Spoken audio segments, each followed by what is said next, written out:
बैरागी बने तो जग छूटे, सन्यासी बने तो छूटे तन।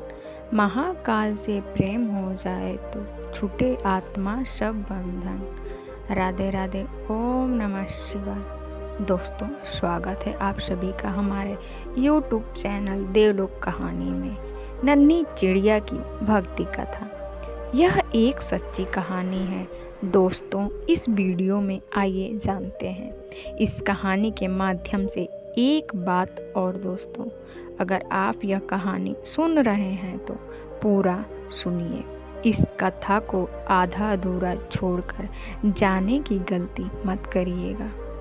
कथा की इस पवित्रता, कथा को आधा अधूरा छोड़ने से आपको पाप भी लग सकता है, इसीलिए इस कथा को पूरा सुन लीजिए। आप शिव भक्त हैं तो भोलेनाथ का अनादर ना करें। इससे पहले हम कहानी को शुरू करें, आप हमारे चैनल को सब्सक्राइब कर लीजिए। वीडियो को लाइक कर अपने दोस्तों रिश्तेदारों को फटाफट शेयर करिए, अच्छे कमेंट करिएगा।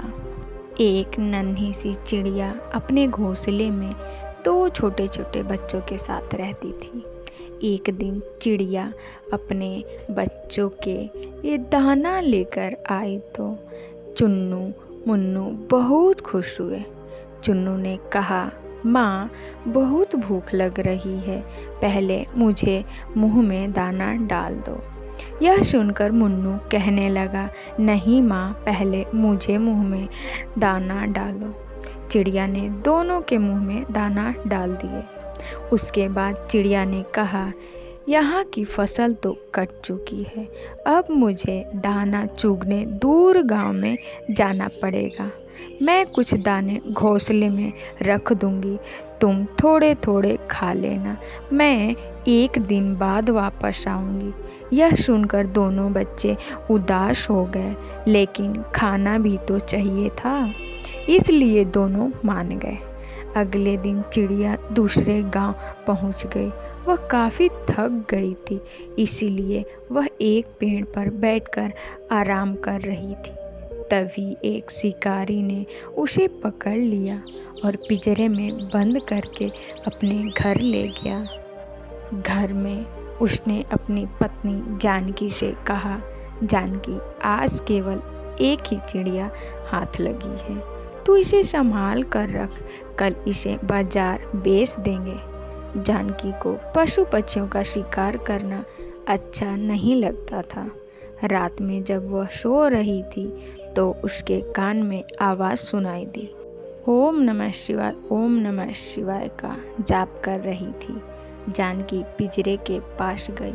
उसने चिड़िया से पूछा तो चिड़िया ने कहा, मेरे दो छोटे बच्चे हैं जो दूर जंगल में हैं। मैं तो दाना लेने निकली थी, अगर मैं कल तक नहीं पहुंची तो वे दोनों भूखे मर जाएंगे, इसीलिए मैं भगवान शिव को याद कर रही हूँ।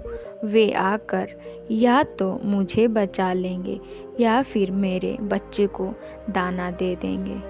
जानकी ने कहा, हम तो शिकारी हैं, हमने कभी भगवान की पूजा नहीं की, लेकिन तुम नन्ही सी चिड़िया हो, तुम्हें लगता है भगवान शिव तुम्हारी रक्षा के लिए आएंगे? तब चिड़िया ने कहा, भगवान शिव जगत के पालनहार हैं, वे अवश्य आएंगे। जानकी ने कहा, मैं अपने प्रतिव्रत धर्म से बंधी हूँ, इसीलिए मैं तुम्हें धोखा देकर तुम्हें छोड़ नहीं सकती, लेकिन मैं यह देखना चाहती हूँ कि भगवान तुम्हारी रक्षा कैसे करते हैं। यदि तुम्हारी बात सत्य हुई तो मैं भी उसी समय ये सब छोड़कर भगवान शिव की भक्ति करूँगी। यह सुनकर चिड़िया बोली, मुझे तो भगवान शिव पर विश्वास है, लेकिन लगता है भगवान ने तुम्हारे मन में भक्ति जगाने के लिए ही यह लीला रची है। सुबह जानकी ने यह सारी बातें अपने पति को बताई। तब उसने कहा, यह सब बेकार की बातें हैं, आज मैं इसे बेच दूंगा और वे इसे खा जाएंगे। तब जानकी ने कहा, आप इसे छोड़ दीजिए, मेरे मन में इसके लिए दया भर गई है, इसके बच्चे रो रहे होंगे। लेकिन शिकारी नहीं माना। तब हार कर जानकी ने कहा, ठीक है, मैं भी आपके साथ चलूंगी। आज देखूंगी कि इस चिड़िया का विश्वास जीतेगा या नहीं। शिकारी ने चिड़िया एक कसाई को बेच दी। शिकारी उसे काटने की तैयारी करने लगा। तब चिड़िया खुशी से झूमने लगी। उसे झूमता देखकर जानकी ने पूछा, अरे तुम मरने वाली हो और खुश हो रही हो? तब उस नन्ही चिड़िया ने कहा, मैं इसलिए खुश हूँ कि यदि मैं मरने वाली हूँ तो भगवान शिव ने मेरे बच्चों की रक्षा कर ली होगी। जैसे ही कसाई उसे मारने लगा तभी वहाँ एक औरत आई और उसने कसाई से कहा, भैया मुझे यह चिड़िया दे दो, जितने पैसे चाहिए ले लो। कसाई वह चिड़िया उसे बेच दी। तब जानकी ने उसे पूछा, बहन तुमने यह चिड़िया क्यों खरीदी?